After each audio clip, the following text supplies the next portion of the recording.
Hey, halflings, welcome back. It's Alyssa here. We are going to be starting book number 8 of the Magic Tree House-Merlin mission series.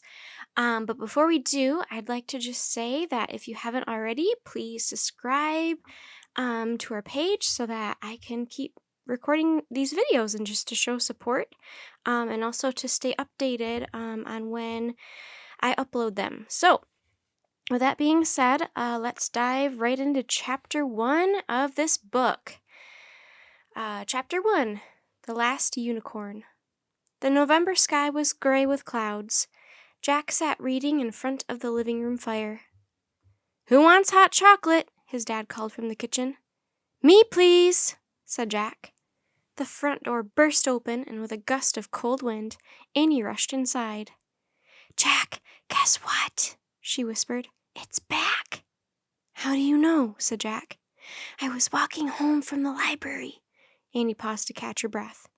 "And I saw a flash in the sky above the woods, the last time that happened." Before she could finish the sentence, Jack jumped up.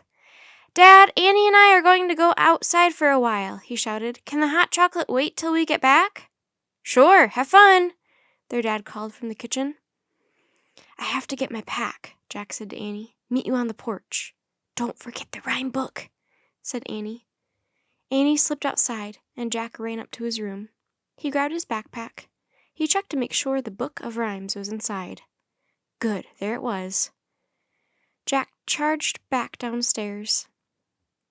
He pulled on his boots, put on his jacket, tied a scarf around his neck, grabbed his mittens, and headed out the door. "Come on," said Annie. Jack could see his breath in the cold air. "Brr," he said. "Let's hurry." Jack and Annie ran down the street and into the Frog Creek woods. They wove between the trees, their boots crunching through the fallen leaves. Jack stopped. The magic tree house was back. High in a tall oak tree, it was silhouetted against the gray November sky. "You were right," he said to Annie. "Good work." "Thanks," Annie said. She ran to the rope ladder and started up. Jack followed her. When they climbed inside the treehouse, Jack and Annie saw a book and a scroll of parchment paper lying on the floor. Annie picked up the scroll, unrolled it, and read aloud. "Dear Jack and Annie of Frog Creek, I am sending you on one more mission to prove that you can use magic wisely. This poem will guide you. M. The very last unicorn is now hidden well by those who have put him under a spell. 4 centuries, 4 decades, from that afternoon at the end of November, before the blue moon, he will wake once more and be free to go home, if you call out his name, divine flower of Rome. You must coax him to stand. Once his name is spoken, his chain will break, and the spell, too, be broken. Then a young girl must love him and show him the way, lest he be trapped forever on public display.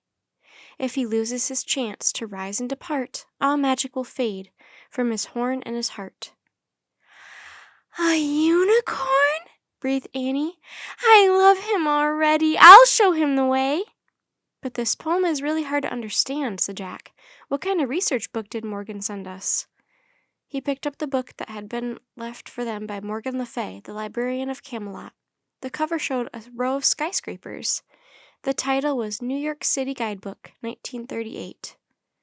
"New York?" said Annie. "I love New York City. Remember the great time we had there with Aunt Mallory?" "Yeah, I love it too," said Jack. "But why would there be a unicorn in New York City in 1938? A unicorn is an ancient fantasy creature. New York City's a real place, and 1938 is not even that long ago." "You're right," said Annie. "It sounds like a hard mission, but don't forget, we have Teddy and Kathleen's magic rhymes to help us." "Yeah," said Jack. He pulled out the book given to them by their friends, Teddy and Kathleen, 2 young enchanters of Camelot. "The problem is we can only use each rhyme once, and we've already used 7 out of the 10. "Which means we still have 3 left," said Annie. "What are they?" "Pull a cloud from the sky," said Jack. "Cool," said Annie. "Yeah, it is," said Jack, "but I'm not sure it will be much use." He looked back at the book. "Find a treasure you must never lose," he said. "Hey, that's a really good one," said Annie. The unicorn's a treasure, so that rhyme could take care of our whole mission. But it only partly fits, said Jack. You could call the unicorn a treasure, but once we find him, we have to lose him. He has to go back home. Oh, right, said Annie. What else? Your favorite, said Jack. Turn into ducks. Annie laughed. I can't wait to use that one, she said. I hope we never use that one, said Jack. He didn't want to waddle around and quack like a duck. These leftover rhymes don't seem very helpful to me. Well, let's just wait and see, said Annie. But now, she held up Morgan's research book and smiled.